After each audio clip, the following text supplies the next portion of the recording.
Right then, lads, welcome back to Cossy's Arsenal podcast. My name is Cossy. Back again. We are going to be looking at Arsenal ahead of the Everton game, looking at the starting lineup, looking at the preview. Everton absolutely in a very, very bad state.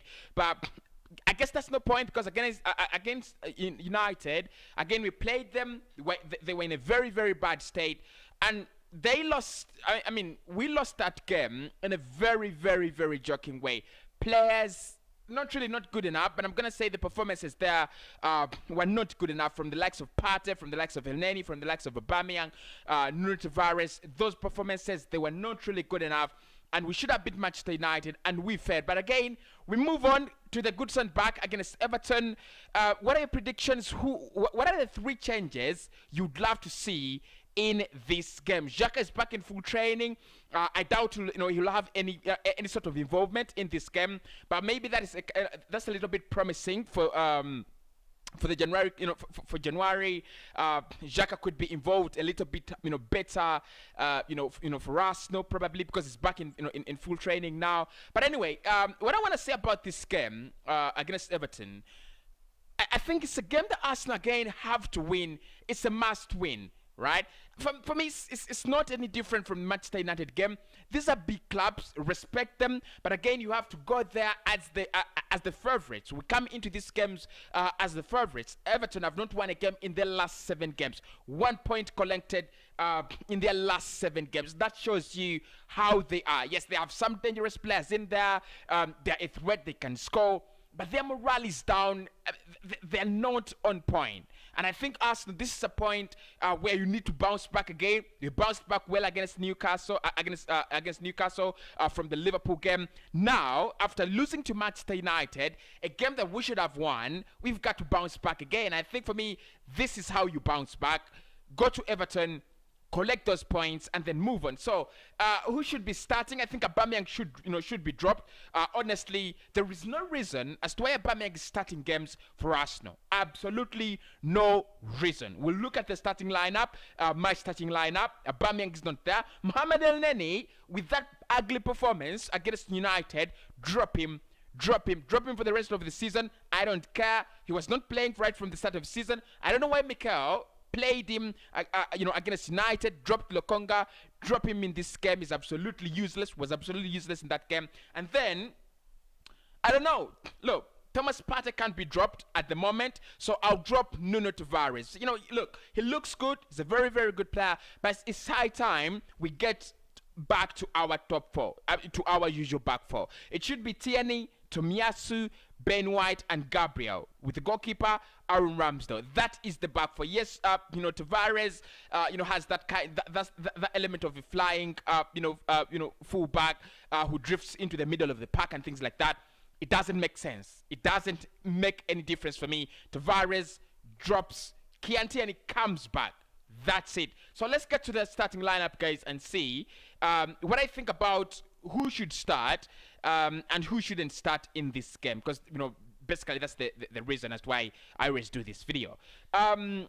Look, I think it's going to be a lot consistent unless we go for, anything like squad rotation. I think Ramsdale starts in goal.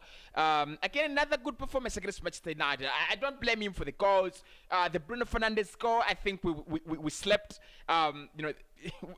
A player shouldn't have such a tap in. Fred and Bruno combining. I don't think they should have that combination.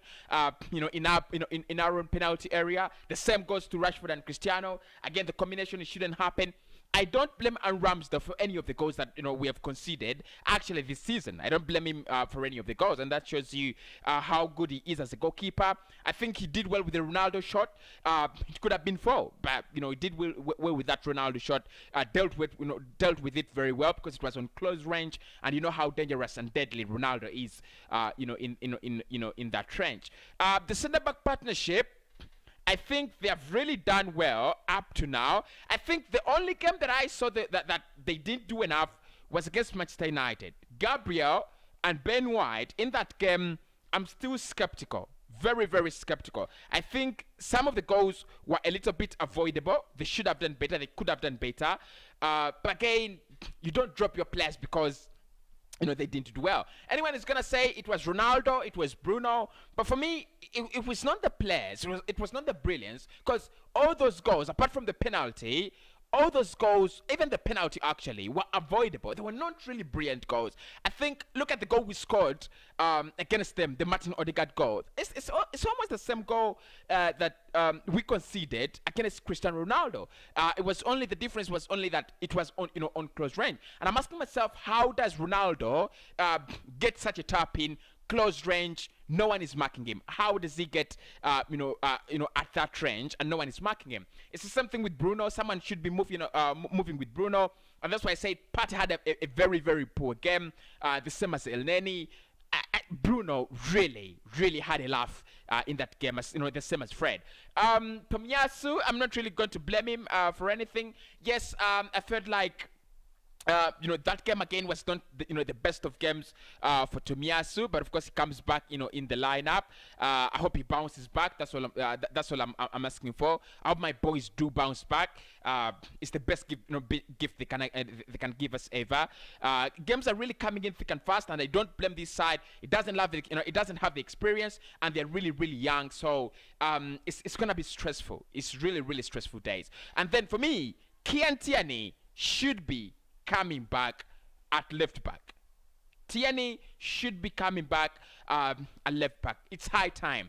Nuno was brought in as the left back, backup to Tierney. That is what he should do. There's a lot for him to learn. That game, for me, the moment we considered the second goal, it was gone. The game was gone. And look, if you look at how we considered the second goal, it's again.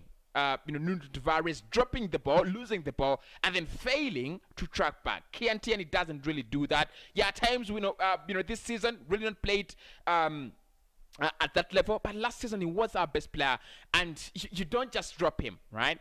Unless Mikel tells me he has a problem with Unai Emery signings, but if not that, Tierney is far better than Nuno Tavares, and I'd love to see Kian Tierney back in the lineup.